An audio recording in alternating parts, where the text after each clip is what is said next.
Takshashila online के YouTube channel में आप सभी का स्वागत है। आज की तारीख है 4 जुलाई। आज के अखबारों में क्या कुछ करंट अफेयर्स के लिहाज से छपा है, उसको एक बार एनालाइज करने की कोशिश करेंगे। और इस चैनल पर मोटे तौर पर पॉलिटी, इकोनॉमी और इंटरनेशनल रिलेशन को डील किया जाएगा। Internal security, environment, climate change, geography, history तो हम देते नहीं, तो इन सब चीज़ों से थोड़ा सा हम बाहर निकलेंगे कि इन चीज़ों पर फोकस किया जा सके। तो आज 4 जुलाई दुनिया के दो बड़े लोकतंत्र में से एक यूएसए जो है, जो बड़े डेमोक्रेसियों में से, वो आज इंडिपेंडेंस डे सेलिब्रेट करता है। तो भारत और यूएसए के रिश्तों को लेकर पिछले कुछ दिनों में हमने इतना वीडियो बनाया है, उस वीडियोस को देखिए और देखिए कि वर्ल्ड की दो लार्जेस्ट डेमोक्रेसीज किस तरह से अपने संबंधों में उतार चढ़ाव को बुनते हुए आगे जाने की कोशिश करती है। चलिए अब थोड़ा सा देखते हैं कि आज के अखबारों में क्या क्या पॉइंट्स हैं। एक, आज का इंडियन एक्सप्रेस, बिहार में जो इलेक्टोरल प्रोसेस होने वाला है उस पर एक कवर स्टोरी लेकर आ रहा है। ये एक इंटेंस इनिशिएटिव है 2003 के बाद से, जिसमें ऐसे लोग जिनका वोटर लिस्ट में 2003 के बाद या उसके बाद जन्म हुआ या नाम इंक्लूड हुआ है, उनको डॉक्यूमेंट प्रोड्यूस करने के लिए कहा जा रहा है। वो 11 डॉक्यूमेंट्स की लिस्ट है कि उनके नाम को कंफर्म किया जा सके, मतलब वो कंसोलिडेट कर रहे हैं इस लिस्ट को लेकर। इस पर जो सत्ता पक्ष है उसका अलग व्यू है और अपोजिशन का अलग व्यू है, लेकिन हमारे लिए जो इंटरेस्ट एरिया है वो ये है कि इस पर सवाल क्या आ सकता है। इंडियन एक्सप्रेस की रिपोर्टिंग में बताया गया है कि लगभग 82% जो बीएल होते हैं उनको फॉर्म डिस्ट्रीब्यूट किया जा चुका है। 72% के करीब ये है वर्क प्रोसेस हो चुका है। 3% अपलोड हो चुका है, लेकिन इसको लेकर काफ़ी परेशानियां हैं। वो परेशानियां एक पॉलिटिकल एंगल में हैं। हमारे लिए इसमें यूपीएससी पर हम क्या ऐड ऑन कर सकते हैं वो देखते हैं। एक तो पहला चीज ये आएगा कि इलेक्शन कमीशन जो है एक कॉन्स्टिट्यूशनल बॉडी है, तो कॉन्स्टिट्यूशन किस तरह से इलेक्शन कमीशन को एम्पावर करता है, ये बड़ा ही स्टैटिक क्वेश्चन है, आपको लक्ष्मीकांत में मिल जाएगा, इस पर मैं नहीं जाने वाला हूं। दूसरा जो है इलेक्शन कमीशन के रोल को लेकर अभी जो चर्चा हो रही है, जिस तरह से महाराष्ट्र में इलेक्शन हुए या बिहार में जिस तरह से अपोजिशन है वो इलेक्शन कमीशन तक गया था, उसका कहना है कि कोई बहुत ही निचले तबके के लोग हैं और उनके हस्बैंड बाहर काम कर रहे हैं, वाइफ बिहार में रह रही हैं, वो कहाँ से अपने हस्बैंड उसके आएंगे, फिर वो सारे डॉक्यूमेंट प्रोसेस करेंगे। एक जो आलोचना हो रही है इसमें इलेक्शन कमीशन के काम को लेकर, उसका जो सबसे बड़ा कारण है वो ये है कि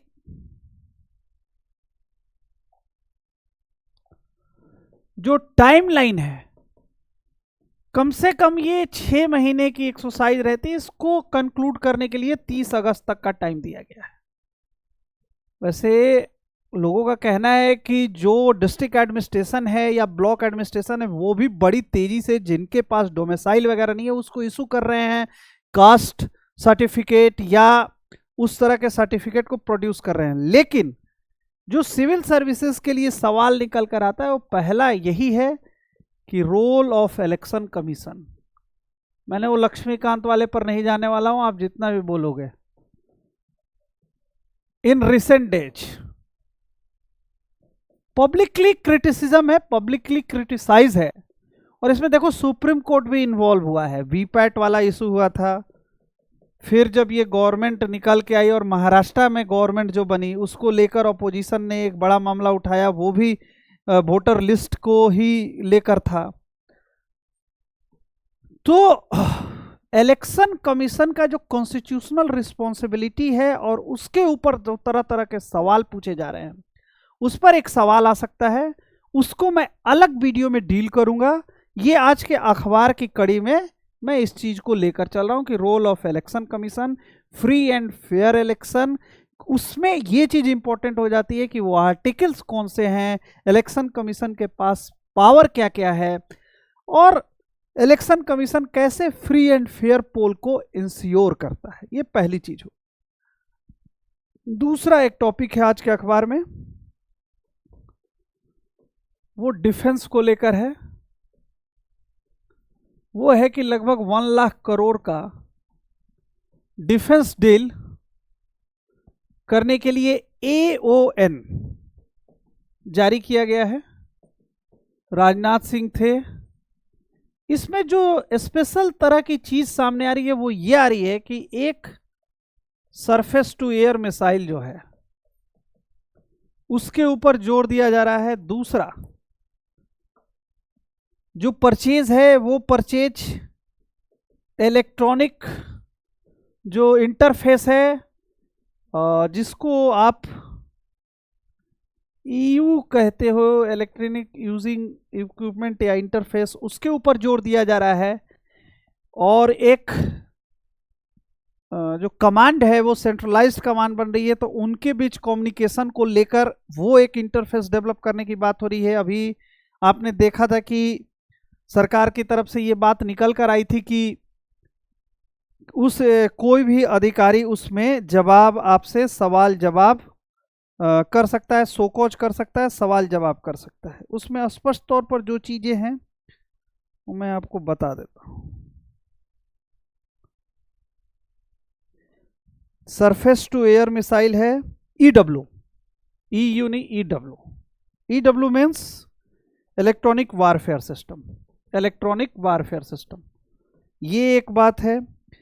दूसरा है कि इसमें अब हमें UPSC के हिसाब से क्या देखना है, तो वो चीज ये देखना है कि ऑपरेशन सिंदूर के बाद सरफेस टू एयर मिसाइल ये सिक्योरिटी का पार्ट है। और मैंने आपको बोला, इसीलिए मैं ज़्यादा डिटेलिंग में इसमें नहीं जा रहा हूँ। मैं सिक्योरिटी पर नहीं, इकोनॉमी, IR और पॉलिटी को डील करूँगा। इसके अलावा आज इंडियन एक्सप्रेस के एक्सप्लेन्ड में जो नेवी है उसमें तमाल करके वारशिप ऐड हुआ है, जो रशियन वारशिप है, और जो 4 एडिशनल वारशिप खरीदे गए थे, जिसमें एक लास्ट 2024 में दिसंबर में इंडिया को मिल चुका है, दूसरा अभी मिला है, और 2 जो है, तीसरा और चौथा, वो गोवा शिपयार्ड एजेंसी के द्वारा रशियन टेक्नोलॉजी पर supported by the Russian design develop किया जा रहा है। तो यहां पर अगर आप मुझसे पूछेंगे कि आपको क्या क्लियरिटी चाहिए, तो ऑपरेशन सिंदूर के बाद आज जो डिप्टी आर्मी चीफ हैं उनका स्टेटमेंट है कि चाइना अपने हथियार की टेस्टिंग कर रहा था, तुर्की पाकिस्तान के साथ खड़ा था, और पाकिस्तान तो था, इंडिया एक साथ 3 देशों से लड़ रहा था। तो इसके बाद जो स्ट्रेटेजी है इंडिया को, उसमें यह देखा गया कि जो सरफेस टू एयर है मामला, उसमें बहुत सक्सेस मिला, और उसकी वजह से इंडिया एक बहुत ही इंटेंस विथ लिमिटेशन और प्रिसिएशन, ये इस तरह से स्ट्राइक करने में सफल रहा। आपको पता ही है उसमें S-400 भी है, उसके लिए भी रक्षा मंत्री बाहर गए थे, तो बात हुई है। तो ये आज एक अखबार में खबर है। दूसरी खबर, उसके बारे में मैं वीडियोस बना चुका हूं, आपको बार बार उस वीडियो को मैं रिवीजन नहीं करूंगा, जस्टिस यशवंत वर्मा पर है। उसमें इम्पीचमेंट का है कि गवर्नमेंट इम्पीच करना चाहती है, बिल्कुल अलग से वीडियो है कि किस तरह से सरकार को हटाया जाता है। उसमें मैंने बिल्कुल शॉर्ट्स भी डाल रखा है, उसको देख लीजिएगा कि सरकार चाह रही है कि जसवंत वर्मा को हटा दिया जाए, तो इसके लिए क्या प्रोसेस है कि भाई 2 सदन है, एक सदन में मोशन आएगा। मोशन जब इम्पीचमेंट का आएगा तो राज्यसभा में 50 मेंबर ऑफ पार्लियामेंट और लोकसभा में 100 मेंबर ऑफ पार्लियामेंट उसके सपोर्ट में खड़े होने चाहिए। फिर जो भी स्पीकर है, चेयरपर्सन है, उस मोशन को एक्सेप्ट करना चाहिए। एक्सेप्ट करने के बाद 3 लोगों की कमिटी बनती, इंक्वायरी कमिटी, और वो जुडिशियल इंक्वायरी एक्ट 1968 है, वो फीचर में आता है, वो मैंने बता ही दिया है। करंट अफेयर्स में चीज़ों का रिपीटिशन बहुत होता है, इसलिए अगर आप एक तरीके से जाएंगे ना तो चीज़ों का रिपीटेशन बहुत देखेंगे। तो 1968 एक्ट है, उसको देखना है। उसमें 2 तरीका है, एक तो वो मिसबिहेवियर का है, दूसरा कंडक्ट। मिसबिहेवियर में कंडक्ट भी शामिल हो, दूसरा वो इनएबिलिटी टू, मैंने वो डिस्चार्ज ड्यूटी ना कर सके दूसरे किसी वजह से।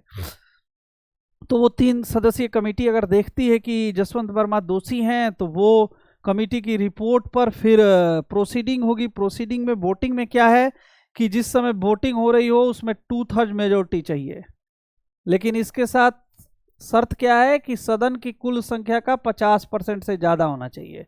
ये नहीं है कि सारे लोग वॉकआउट कर जाएं, जैसे लोकसभा में 450 की स्ट्रेंथ मान लो, 450 नहीं है कम, 450 की स्ट्रेंथ मान लो, तो 225 सदन की कुल संख्या का आधा, माने 226 लोग का वोट पड़ना ही पड़ना चाहिए। ये नहीं है कि केवल 2/3 के लिए आसान उपाय क्या है कि 300 लोग वॉकआउट कर जाएं और 200 में 2/3 की मेजोरिटी ढूंढ के उनको हटा दो। नहीं, ये टोटल सदन संख्या का 50% से ज्यादा होना चाहिए, लोकसभा में भी और राज्यसभा में भी। ये जस्टिस यशवंत वर्मा प्रकरण है। इसके अलावा क्वाड ने एक चीज बोली है, स्टेटमेंट है, वो बड़ा इंपॉर्टेंट है। वो ये कह रहे हैं कि क्रिटिकल मिनरल्स जो है, क्रिटिकल मिनरल्स के ऊपर चाइना का डोमिनेंस है, उसके लिए वो एक सप्लाई चेन डेवलप करना चाहते हैं। और क्वाड क्या है आपको पता ही है, जापान है, और क्या है, ऑस्ट्रेलिया है, इंडिया है और यूएसए। और इंडिया को कहां दिक्कत हो रही है उस चीज को लेकर? इंडिया को दिक्कत कहां हो रही है आपको पता ही है। जो इंडिया का ईवी मार्केट है, ईवी मार्केट को जो रेयर अर्थ मिनरल है उसकी सप्लाई नहीं मिल रही। क्यों नहीं मिल रही है? क्योंकि चाइना ने उसको बैन कर रखा है। क्या कर रखा है? बैन कर रखा है। ये स्थिति है।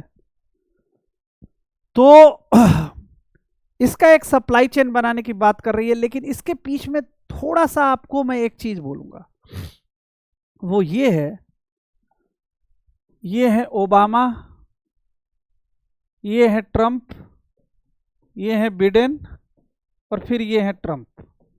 ये है डेमोक्रेट्स, ये है रिपब्लिकन, ये है डेमोक्रेट, और ये है रिपब्लिकन। रिपब्लिकन लोग इस तरह की किसी चीज को मानते नहीं है, क्लाइमेट चेंज वगैरह को। उनको लगता है कि नहीं, ये सब ऐसे ही है। आपको पता है ट्रंप पेरिस एग्रीमेंट से बाहर निकल गए थे। फिर ईवी को लेकर जो उनके विचार है ना, वो बहुत कॉन्क्रीट नहीं है। तो इसलिए ईवी को लेकर आगे क्या फ्यूचर है, यूरोपियन नेशन बहुत डेडिकेटेड है। इंडिया में भी जो अमिताभ कांत थे, उन्होंने भी गवर्नमेंट को लिखा कि भैया अगर ईवी को लेकर परस्यू करना है तो जो हम ये हाइब्रिड पर जा रहे हैं, इस पर जाने से इंडिया अपने गोल तक नहीं पहुंचेगा। इसलिए हर हाल में जाना ही जाना है आपको।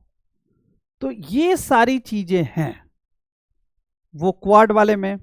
दूसरी चीज ये है कि इंडिया और रसिया का जो ऑयल इंपोर्ट है वो 11th मंथ हाई पर चला गया। अभी आपको पता है ना 500% टैरिफ की बात हो रही थी। इसमें एक बात और है कि यूएसए इंडिया के बीच में एफटीए की बात हो रही है। आपको मैंने वो भी वीडियो में बना रखा है।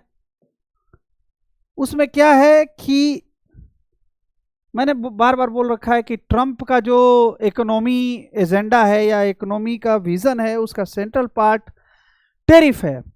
इंडिया क्या है, 450 बिलियन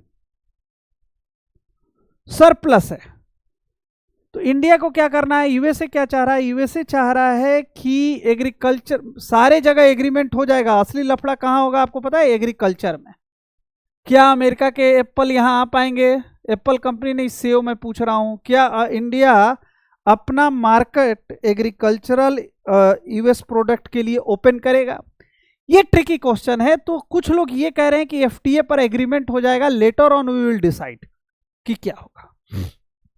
इसके अलावा एक बड़ा शानदार है आज का खबर कि जो पुरी का एयरपोर्ट बनने वाला है, इंटरनेशनल एयरपोर्ट है ये, उसको लेके लगभग 5,000 करोड़ के ऊपर का एजेंडा है। 47 हेक्टर में बनना है, जिसमें 27.88 हेक्टर लैंड फॉरेस्ट का है। और फॉरेस्ट ने उस क्लियरेंस को डिले कर दिया है। क्यों डिले कर दिया है आपको पता है? वहां टर्टल और जो साइबेरियन पंछी हैं वो आते हैं, उनका एक रूट है जो नौ साइबेरिया से रसिया, इंडिया, जो ईस्टर्न एशियन रूट है वो रूट उसमें आता है। वहीं पर चिल्का झील है। तो कुल मिला जुलाकर जो रीजनल ऑफिस है फॉरेस्ट का, उसने इस तरह के कंसर्न जाहिर किए हैं। इकोलॉजी, डाइवर्सिटी, इन्वायरमेंट, सबका इम्पैक्ट बहुत पावरफुल है। उसको मैं सीधे शब्दों में कहूं कि पुरी के इंटरनेशनल एयरपोर्ट बनाने के लिए लगभग 13,000 पेड़ काटे जाने हैं। उन पेड़ों में बबूल के भी पेड़ हैं, खजूर जैसे पेड़ हैं, काजू के पेड़ हैं। वो पेड़ कटने की बात छोड़िए, उसके अलावा जो इकोलॉजिकल सिस्टम है आपको पता है ना, तो वहाँ टॉर्टवाइज के अंडे पाए जाते हैं, फिर वो वहाँ के बच्चे देकर चले जाते हैं, 356 के करीब हेंज। तो इस तरह की चीज़ है। वो पूरा इकोलॉजिकल डाइवर्सिटी जो है, जो वन क्षेत्र है, और उसके साथ जो इंडिया में बाहर से साइबेरिया से जो पंछी चलते हैं वो यहाँ प्रवास के रूप में आते हैं, फिर आगे की यात्रा तय करते हैं। वो सारी चीजें बड़ी इफेक्टेड हो रही हैं। उड़ीसा गवर्नमेंट का करना है कि जोलॉजिकल सर्वे ऑफ इंडिया से हम कोशिश करेंगे कि उस तरह का कोई नया बना सकते हैं क्या, कि उनको शिफ्ट किया जा सकता है क्या। लेकिन मुझे ऐसा लगता है कि फॉरेस्ट अगर इसको क्लियरेंस देगा तो ये मामला फिर सुप्रीम कोर्ट में जाएगा, और कोई ना कोई जाएगा सुप्रीम कोर्ट में। तो ये एक चीज है, ये बड़ी इंपॉर्टेंट है। तो इसमें जो 1980 का वन अधिग्रहण अधिनियम, संरक्षण अधिनियम है, वो ट्विक हो जाता है। तो उसको आपको देखना है, पढ़ना है, वो ज्योग्राफी का इशू है। अब इसके अलावा क्या और इश्यूज बचे हुए हैं? एक्सप्लेंड का मैंने डिफेंस वाला बता दिया आपको। आज के अखबार में इंडियन एक्सप्रेस अपना एक अड्डा बनाता है, तो उसमें जल शक्ति मिशन को लेकर है कि लगभग 43% जो जल शक्ति मिशन है, जो रूरल वाटर टैप के लिए बजट था, उसको फाइनेंस में जो एक्सपेंडिचर सेक्रेटरी थे उन्होंने लगभग 43% कम कर दिया। और उसमें एक बात थी प्रीमियम की करके, कि जो गवर्नमेंट के तरफ से अनुमादित है, माने गवर्नमेंट की तरफ से सेंक्शन है, उससे ऊपर भी अगर 15-20% है तो कितने लेवल पर क्लियरेंस लेकर उसको कैसे ओके करना है। तो सरकार उस तरफ भी नहीं जा रही है। तो वो बोल रहे थे कि पेमेंट जो होना था हो गया, बाकी कुछ बाकी नहीं है। तो इंडियन एक्सप्रेस का फर्स्ट पेज एक इंडिया और इंग्लैंड के ही में शुभमन गिल ने जो 2 सेंचुरीज बनाई है वो है। एंकर पेज का यूपीएससी से कुछ भी लेना देना नहीं है। जो उनकी एंकर स्टोरी मतलब नीचे जो स्टोरी होती है। तो कुल मिला जुलाकर जितनी भी चीज़ें थी पहले पेज पर, हाँ एक चीज़ है, दिल्ली गवर्नमेंट ने जो central commission for pollution control है उसको लिखा है भाई कि अब जो वो हम ऑटोमेटिक नंबर प्लेट को डिटेक्ट करके और जो गाड़ियों को स्क्रैप करने की बात चल रही थी वो नहीं है। उस स्टेटमेंट के पीछे जो पब्लिक आउटरेज है, मतलब लोगों के में जनाक्रोश है, और जो इम्प्लीमेंटेशन सिस्टम है, दोनों का हवाला देते हुए दिल्ली गवर्नमेंट ने, दिल्ली की मुख्यमंत्री ने यह आग्रह किया है कि इस सिस्टम को अभी पॉज करने की जरूरत है। और वो पॉल्यूशन वाला मैटर होगा, तो पॉल्यूशन वाले मैटर पर एक क्वेश्चन आ सकता है, क्वेश्चन पहले पूछा जा चुका है, उसको देख लीजिए कि गवर्नमेंट क्या वे फॉरवर्ड लेकर आ सकती है, क्योंकि ये वे फॉरवर्ड खत्म हो गया। दिल्ली गवर्नमेंट ने लगभग हाथ खड़ा कर दिए कि इस तरह से डीजल वाली गाड़ियों का, अब ये बात हो रही है कि गाड़ियों के परफॉर्मेंस बेस्ड कर दिया जाए, कि अगर वो गाड़ियां हैं, कुछ लोग बड़े सोशल मीडिया हैंडल पर ये बोलते हैं कि उनके पास 15 साल 16 साल पुरानी गाड़ियां हैं, लेकिन वो इतनी वेल मेंटेन्ड हैं, वो हाई एंड गाड़ियां हैं, तो उसको क्यों स्क्रैप करना है। तो क्या एक पॉलिसी ऐसे बनेगी जहां पर स्ट्रिक्ट फॉलो होगा, गाड़ियों का चेक होगा पॉल्यूशन, अगर वो पॉल्यूशन सीमित दायरे के अंदर है तो दे विल बी अलाउड। तो ये आने वाले दिनों में देखिए क्या होता है क्या नहीं होता है। तो लगभग हमने आज की सारी स्टोरीज कवर कर ली है, सिवाय दो चार स्टोरियों को छोड़ के एक स्टोरी ये है कि जो यूथ में बहुत ज़्यादा हार्ट अटैक वगैरह हो रहा है, उसका वैक्सीनेशन से कुछ नहीं लेना है। एक हार्ट रिलेटेड बीमारी है जो गलत लाइफ स्टाइल से इमर्ज हो रही है। ये एम्स दिल्ली की रिपोर्ट है और इसमें मैक्सिमम जो है अल्कोहल और स्मोकिंग का रोल बड़ा है। तो ये सारी चीज़ें हैं। तो 4 जुलाई का 4 जुलाई का जितना भी अखबार है, इसको मैंने एक रेगुलर बेसिस पर ऐसे ही आपको बताया कि आज के अखबार में ये पॉइंट है।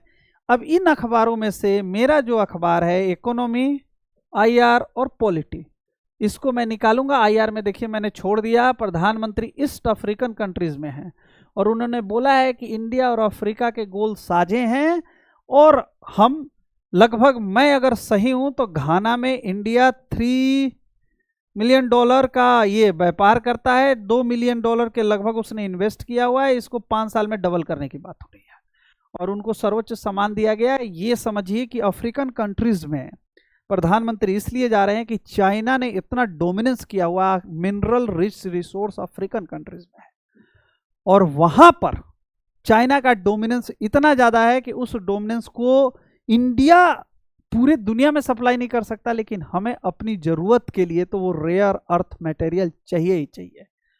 तो उसके लिए उन कंट्रीज में अपने रिलेशनशिप सिर्फ बायलैटरल टाइज के बल पर नहीं होगा, उसे एक ऊपर का दर्जा देकर कॉम्प्रिहेंसिव रिलेशनशिप में अंदर जाना पड़ेगा। मेरे हिसाब से मैं कोई टॉपिक मिस नहीं कर रहा हूं। अगर मिस कर रहा हूं तो मुझे याद दिलाने की कोशिश कीजिए। मेरा नंबर नोट कीजिए, मेरा नंबर है 9599337328। इसके अलावा आप 9810225789 किसी पर रीच कर सकते हैं। हमारी मेल आईडी है taxila upsc@gmail.com। चैनल को सब्सक्राइब कर हमारे तक रीच करने की कोशिश करें। वीडियो देखने के लिए धन्यवाद। Thank you.